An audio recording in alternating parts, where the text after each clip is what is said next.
তারাপদ রায়ের রম্য রচনা চুরিবিদ্যা। নাবালক বয়সে এ বিষয়ে একটি লেখা লিখেছিলাম। সম্ভবত সেটাই ছিল আমার প্রথম রম্য রচনা।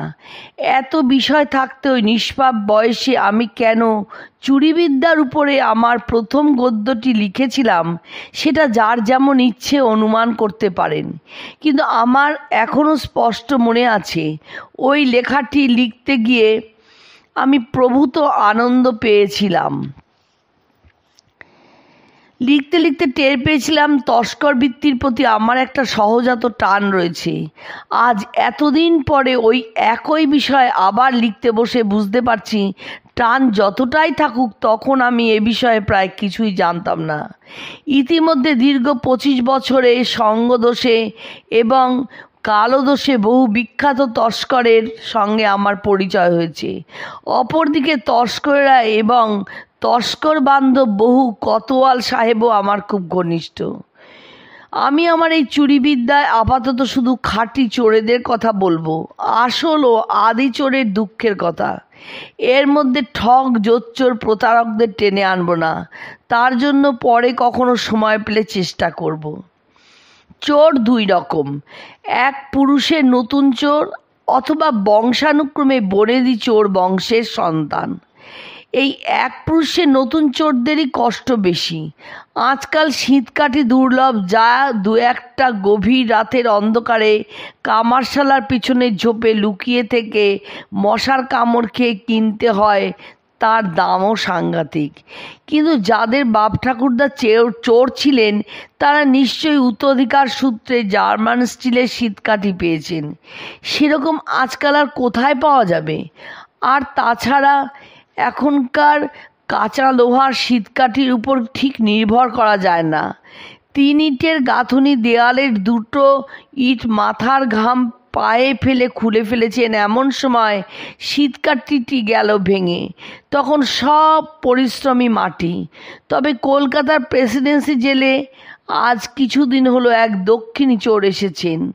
তার কাছে জানা গেছে মাদ্রাজ মুম্বাইতে নাকি এখন স্টেনলেস স্টিলের শীতকাঠি পাওয়া যায়। সে যেমন সুন্দর দেখতে তেমনি মজবুত, দাম সামান্য বেশি। নতুন চোরেদের হয়তো এরপর থেকে শীতকাঠির সমস্যা থাকবে না, কিন্তু অন্যান্য সমস্যা, কালো হাফ প্যান্ট আর কালো স্যান্ডো গেঞ্জি পরে চুরি করতে যাওয়াই বহু পুরনো বিধি। কিন্তু কালো রঙের স্যান্ডো গেঞ্জি আজকাল একেবারেই পাওয়া যায় না। কেন যে গেঞ্জির কলগুলি এরকম গেঞ্জি উৎপাদন বন্ধ করে দিয়েছে, তাদের সঙ্গে এ বিষয়ে পুলিশের কোনো যোগসাযোগ আছে কিনা বলা যায় না। অনেকে বাধ্য হয়ে সাদা গেঞ্জি কিনে দ্বিগুণ খরচ করে শালকরের কাছ থেকে কালো রং করিয়ে নিচ্ছেন। এতে শুধু পয়সা বেশি লাগছে তাই নয়, যে শালকরের কাছেই সাদা স্যান্ডো গেঞ্জি কালো রং করতে দেওয়া হয় সে এমন মর্মভেদী দৃষ্টি নিক্ষেপ করে যে সঙ্গে সঙ্গে বোঝা যায় যে সবই অনুমান করতে পারছে। তবে কালো হাফ প্যান্টের ব্যাপারটা একটু কম জটিল। কালো হাফ প্যান্ট চেষ্টা করলে বাজারে অল্প বিস্তর পাওয়া যায়। কিছু কিছু বিদ্যালয়ে সাদা হাফ শার্ট আর কালো হাফ প্যান্ট ইউনিফর্ম রয়েছে।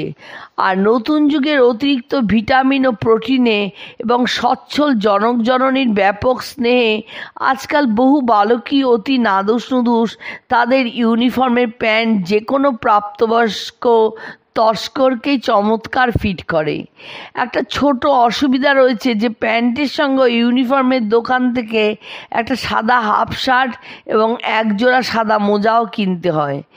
এত খরচ না বাড়িয়ে হরিষা মার্কেটে অথবা কোনো মঙ্গলবার সময় করে হাওড়া হাটে গেলে শুধু কালো হাফ প্যান্টই সংগ্রহ করা যেতে পারে।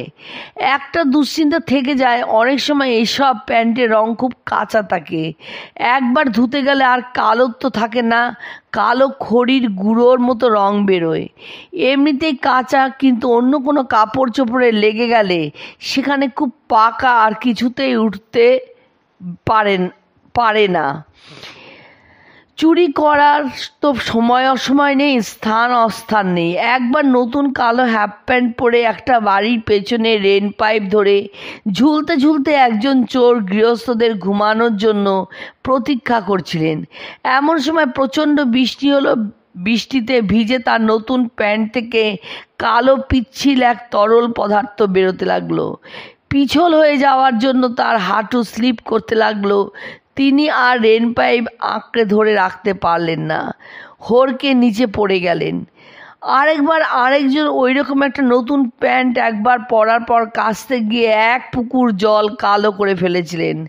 পাড়ার লোকেরা যেই বুঝতে পারলো এটা তারই কীর্তি, এই মারে কি সেই মারে। আসলে এভাবে চলে না, চলতে পারে না। এই বৃত্তি থেকে ক্রমশ লোক সরে যাচ্ছে।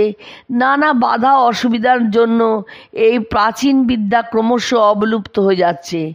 ধরা পড়া, মার খাওয়া অথবা জেল খাটা, এগুলো সনাতন সমস্যা, যাকে ইংরেজিতে বলে নর্মাল প্রফেশনাল হ্যাজার্ড। এ তো থাকবেই, এ নিয়ে কোনো প্রকৃত চোর মাথা ঘামায় না। কিন্তু চুরি করার পোশাক, সিঁধকাঠি, এগুলো হলো আসল সমস্যা। তাছাড়া যেটা এখনও বলা হয়নি, গায়ে মাখা তেলের ব্যাপারটা আছে। চুরি করতে গেলে গায়ে তেল মাখতেই হবে। এটা বহু পরীক্ষিত এবং সর্বসম্মত অতি পুরনো রীতি। দেহ তৈলাক্ত থাকার জন্য কত চোর যে আজ পর্যন্ত শেষ মুহূর্তে রক্ষা পেয়েছেন তার ইয়ত্তা নেই। তেল যে খুব বেশি লাগে তা নয়, সারা শরীরে তেল মাখতে নেই, সেটা অনেক সময় ব্যক্তিগত অসুবিধার কারণ হয়ে দাঁড়ায়। তেল মাখতে হয় ঊর্ধ্বাঙ্গে, 2 হাতে কবজি পর্যন্ত, বিশেষ করে ঘাড়ে, গলায় ও পিঠে। আর আজকালকার নতুন যুগের চোরেরা যারা পুরনোদের মতো কদম ছাড় দেন না, মাথায় মজা করে বড় চুল রেখেছেন, তাদের মাথার চুলেও তেল মাখাতে হবে। আগেকার দিনে পাওয়া যেত ক্রিম রঙের বিলিতি গ্রিস, কি ভালো জিনিস ছিল সেটা। আর কি চমৎকার মৌচাক মৌচাক গন্ধ বেরোতো গ্রিসটা দিয়ে, আর দামও ছিল বেশ ন্যায্য। যারা পুরনো চোর তাদের মনে আছে দ্বিতীয় মহাযুদ্ধের আগে পর্যন্ত নিউ মার্কেটে ম্যাকফার্লন সাহেবের দোকানে ক্রিম রঙা গ্রিসের 1 পাউন্ডের কৌটা পাওয়া যেত ঠিক 1.5 টাকায়। প্যাচে ছিল না, গা কুটকুট করতো না, খুব সুবিধা ছিল এই গ্রিসটায়। আর আজকাল ওই রকম গ্রিস কোথায় পাওয়া যাবে? একালে চোরেরা ওসব জিনিস জন্মেও চোখে দেখেননি। তারা গায়ে মাখেন পোড়া মোবিল অয়েল, তার দামও 1 বাটি 3 টাকা। সাংঘাতিক কুটকুট এবং বিষাক্ত দ্রব্য এটি। এই পোড়া মোবিলের কল্যাণে শত সহস্র নিরপরাধ তস্করের টাকায় চর্মরোগের ডাক্তারদের বিশাল রমরমা চলছে। প্রায় সব চোরের গায়ে ঘা পাঁচটা কিছুতেই সারতে চায় না। আর চুরির পর ওই তেল শরীর থেকে তোলা কম কঠিন নাকি?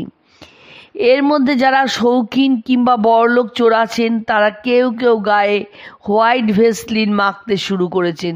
কিন্তু তার দাম চড়তে চড়তে এক ছোট কৌটো 4 টাকা 4.5 টাকায় পৌঁছেছে। অবস্থা ক্রমশ এমন জায়গায় পৌঁছেছে যে চৌর্যবৃত্তির দিকে এখন নতুন লোককে আকর্ষণ করানো রীতিমতো অসম্ভব হয়ে যাচ্ছে। আর পুরনো যারা আছেন, জেলের বাইরে আছেন, তারাও ক্রমশ এই রোমাঞ্চকর কাজে তাদের উৎসাহ হারিয়ে ফেলেছেন। যে উদ্দীপনা নিয়ে একদিন তারা একটি সফল চুরির জন্য রাতের পর রাত অধীর প্রতীক্ষা করতেন, এই দুর্দিনে বাজারে সেই উত্তেজনা আজ কোথায়?